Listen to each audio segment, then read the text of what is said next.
చంపదగిన ఎట్టి శత్రువు తన చేత చిక్కెనేని కీడు చేయరాదు.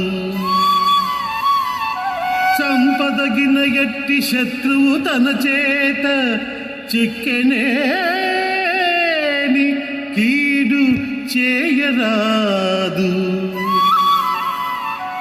పొసగ మేలు చేసి పొమ్మనుటే చాలు. విశ్వదాభిరామ వినురవేమా, విశ్వదాభిరామ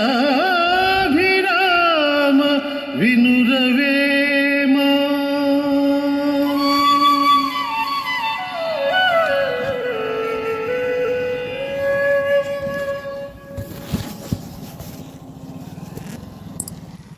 విద్యార్థులందరికీ శుభాశీస్సులు.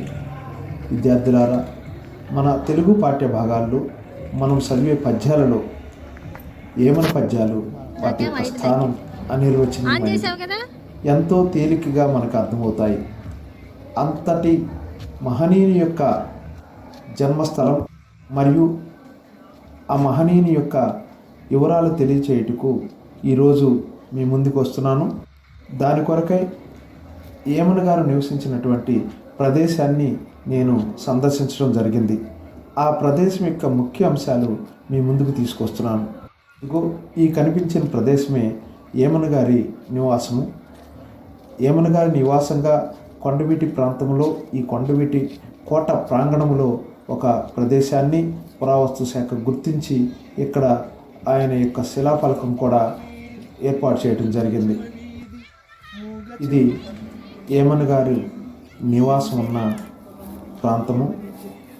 600 సంవత్సరాల కిందట ఈ కట్టడం ఏర్పాటు చేయబడి ఉంటుందని ఇక్కడ యొక్క శాస్త్రవేత్తలు ప్రదర్శించిన వివరాలను బట్టి మనకు తెలుస్తుంది.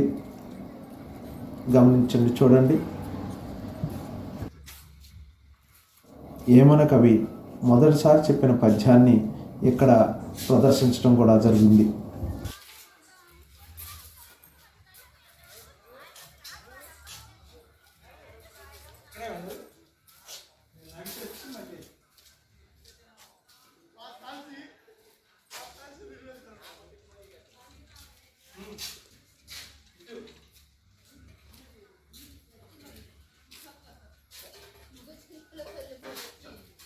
ఏమన గారు మొదటిసారిగా చెప్పిన పద్యము, ఊరు కొండవీడు ఉనికి పశ్చిమ వీధి మూగ చింతపల్లె మొదటి ఇల్లు ఎడ్డిరెడ్డి కులము దేమని తెలుపుదు విశ్వదాభిరామ వినురవేమా.